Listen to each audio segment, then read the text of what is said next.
12 billion dollar وہ ایران کو فوری طور پہ مل جائیں گے، ریلیز ہو جائیں گے. تو یہ ایک بڑی اہم جو ہے میں سمجھتا ہوں کہ ایران کی اچیومنٹ ہے کہ انہوں نے ڈیسپریشن میں کوئی فیصلے نہیں کیے. بالکل اس جنگ کے باوجود کہ وہ 2 ایٹمی طاقتوں سے نبرد آزما تھے، لیکن ان کی ریزیلینس دیکھیے، ان کا ایک سیلف اسٹیم دیکھیے، تو انہوں نے کبھی لچک نہیں دکھائی کسی معاملے میں جو اصولی ایشوز ہیں. دوسری جانب ایک اور اچھی چیز بھی ہوئی ہے میں سمجھتا ہوں، اور پاکستان کے نقطہ نظر سے بھی اچھی ہے، کہ متحدہ عرب امارات نے کم از کم ایران جو خبریں مل رہی ہیں اس کے تحت ایران کے ساتھ اب تعلقات وہ بہتر کرنا چاہتے ہیں. اور جو متحدہ عرب امارات کے پاس کہتے ہیں تقریباً 20 بلین ڈالر کے فروزن ایسٹس ایران کے موجود ہیں، تو اس میں سے انہوں نے 3 بلین ڈالر آلریڈی دے دیے ہیں ایران کو، اور باقی بھی وہ دینے کو تیار ہیں اور اس پہ بات چیت ہو رہی ہے. تو اس سے یہ ثابت بھی ہوتا ہے کہ متحدہ عرب امارات نے بھی یہ سوچ لیا ہے کہ خلیج میں دیکھیے نا، اگر ان کو اپنی ترقی چاہیے، دبئی، ابوظہبی، یہ سارے جو سینٹرز بنے ہوئے ہیں دنیا بھر کے، اگر انہوں نے کمپیٹ کرنا ہے دنیا کے ساتھ تو پھر وہ ایران کے ساتھ وار افورڈ نہیں کر سکتے. ایک تو چونکہ متحدہ عرب امارات کی جو ڈیموگرافی ہے وہ بڑی ایک کہہ لیجئے کہ اس کے لیے ایک ڈاؤن سائیڈ ہے متحدہ کے لیے. تو ایران ایک بہت بڑا ملک ہے، 90 ملین سے زائد لوگ ہیں. تو ایران کے ساتھ تعلقات کو بگاڑ کر اور ایک وار کی سچویشن میں رہ کر وہ ترقی نہیں کر سکتے. جو نقصان متحدہ عرب امارات کو ہوا ہے اس جنگ سے وہ اب سب کے سامنے ہے نا. تو متحدہ عرب امارات نہیں چاہے گا کہ یہ صورتحال بہت عرصے تک کنٹینیو رکھے. گوگے سب کی خواہش تو یہ ہو سکتی تھی کہ ایران میں رجیم تبدیل ہو جاتی، ایران بہت کمزور ہو جاتا، لیکن وہ ہو نہیں پایا. ہمارا بھی شاید شروع میں سب کا خیال یہی تھا کہ ایران زیادہ عرصے ٹھہر نہیں سکے گا امریکہ اور اسرائیل کے اگریشن کے سامنے، لیکن جس طریقے سے ایران نے اپنے آپ کو کنڈکٹ کیا ہے، ایوری واز سرپرائزڈ. تو اس لیے اب امارات کو یہ شاید انہوں نے فیصلہ انہوں نے دیکھ لیا، بھانپ لیا ہے کہ اب ایران کے ساتھ پنگا لینا ٹھیک نہیں ہے. بہتر ہے کہ ان کے ساتھ اگر دوستی نہیں ہے تو کم از کم ایک نارمل ورکنگ ریلیشن شپ بھی ہو. تو یہ بھی ایک اچھا فیصلہ میرے خیال میں امارات نے کیا. اس سے یہ ہوگا کہ ہم پہ بھی جو پریشر ہیں وہ بھی کم ہوں گے اور ہمارے لیے بھی اور راستے بھی کھلیں گے. تو یہ بھی ایک بڑا اچھا کام ہوا. دوسری جانب دیکھیے جہاں پاکستان امریکہ کے تعلقات میں ایک وارمتھ ہمیں نظر آتی ہے آج کل ٹرمپ صاحب کے زمانے میں، اس کی وجوہات ہم سب جانتی ہیں اور ہمارے ناظرین بھی جانتے ہیں.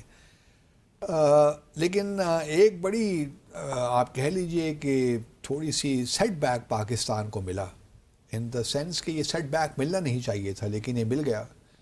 یونائیٹڈ نیشن سیکیورٹی کونسل میں جو 1267 القاعدہ کمیٹی ہے، اس کے تحت ہم نے پچھلے سال ستمبر میں جو BLA ہے اور مجید بریگیڈ ہے، ہم نے کہا کہ جی ان کو آپ دہشت گرد تنظیمیں قرار دے دیجئے اور ان پہ پابندی لگا دیجئے. اور اس میں کوئی پاکستان اور چائنا نے مل کر یہ پروپوز کیا. تو اس میں قطعاً کوئی مشکل نہیں ہونی چاہیے تھی. ایک تو دیکھیے یہ ہے کہ خاص طور پہ امریکہ نے دونوں BLA کو اور مجید بریگیڈ کو بھی یہ فورن ٹیررسٹ آرگنائزیشنز قرار دیا ہوا ہے. تو اگر آپ نے اس کو اپنے ملک میں یہ کیا ہوا ہے تو پھر کوئی وجہ نہیں بنتی کہ آپ اقوام متحدہ میں بھی وہی کام نہ کریں. لیکن 3 ممالک نے جو 3 پرماننٹ ممبرز ہیں، 5 میں سے 3 امریکہ، فرانس اور UK نے اس پہ ٹیکنیکل ہولڈ لگا دیا. اب یہ ٹیکنیکل ہولڈ کیوں لگایا اس کی ہمیں سمجھ نہیں آئی، کیونکہ ایک تو دیکھیے نا جس طرح میں نے پہلے کہا امریکہ نے تو پہلی ان کو فورن ٹیررسٹ آرگنائزیشن قرار دیا ہوا، ڈکلیئر کیا ہوا ہے.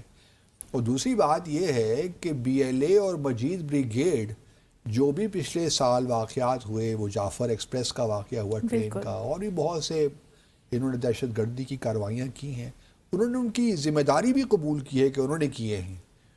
جب ایک آرگنائزیشن، ایک ملیٹنٹ آرگنائزیشن جو ہے ٹیررسٹ آرگنائزیشن، وہ خود کہہ رہی ہے کہ جی ہم نے یہ دہشت گردی کی کارروائیاں کی ہیں، تو دنیا کو اور کیا چاہیے؟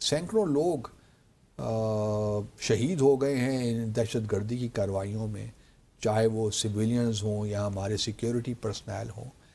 تو مجھے سمجھ نہیں آتی اگر سپٹمبر میں ہم نے یہ پروپوز کیا, ابھی کہیں مئی کے مہینے میں شاید اس ماہ کے شروع میں یہ خبر سامنے آئی, تو یہ ہونا نہیں چاہیے تھا. یہ کیوں ہوا آئی ڈو ناٹ نو. شاید ہم بائیلیٹرلی ان معاملات کو نہیں صحیح طور پہ آگے لے کر جا سکے, خاص طور پہ لنڈن, پیرس اور واشنگٹن میں. مجھے کچھ سمجھ نہیں آ رہی کہ کس طرح ہو سکتا ہے ریئلی. ٹھیک ہے, فرانس کے بڑے زبردست تعلقات ہیں بھارت کے ساتھ, بالکل. بلکہ ابھی مودی صاحب جو ہیں G7 سمٹ جو ہو رہی ہے 15 سے 17 جون فرانس میں, مودی صاحب اس میں جا بھی رہے ہیں, اور ممکن ہے کہ ان کی ملاقات ہو بھی جائے پریزیڈنٹ ٹرمپ سے بھی.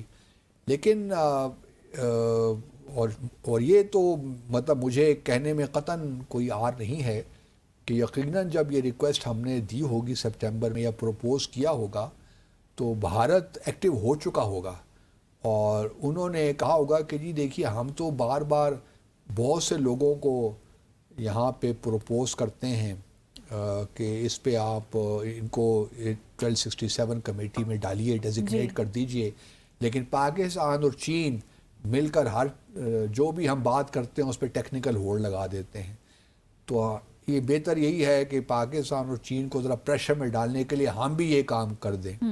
لیکن یہ کوئی بات بنتی نہیں ہے. پاکستان اور چین اگر کوئی بات کرتے بھی ہیں تو ان کی ڈیمانڈ یہ ہوتی ہے کہ ہمیں مزید شواہد آپ پیش کریں کہ واقعی جو آپ کر رہے ہیں جو بھی آپ نے.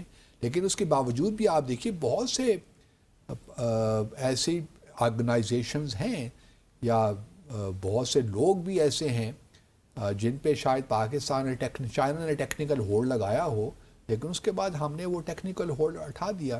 لیکن اس معاملے میں تو کچھ شواہد تو بڑے موجود ہیں نا ہمارے پاس. مجید بریگیڈ اور BLA تو خود ہی کہتے ہیں کہ ہم دہشت گردی کاروائیاں ہی کروا رہے ہیں, تو پھر اور ثبوت کیا چاہیے. تو یہاں پہ مجھے لگتا ہے کہ بائیلیٹرلی ہم شاید US اور فرانس اور UK کے صحیح طور پہ اپنا کیس پیش نہیں کر سکے. صحیح. یہاں لیں گے مختصر سا وقفہ, بریک کے بعد آپ کو بتائیں گے کہ بھارت نے کیا بڑا کام کیا ہے.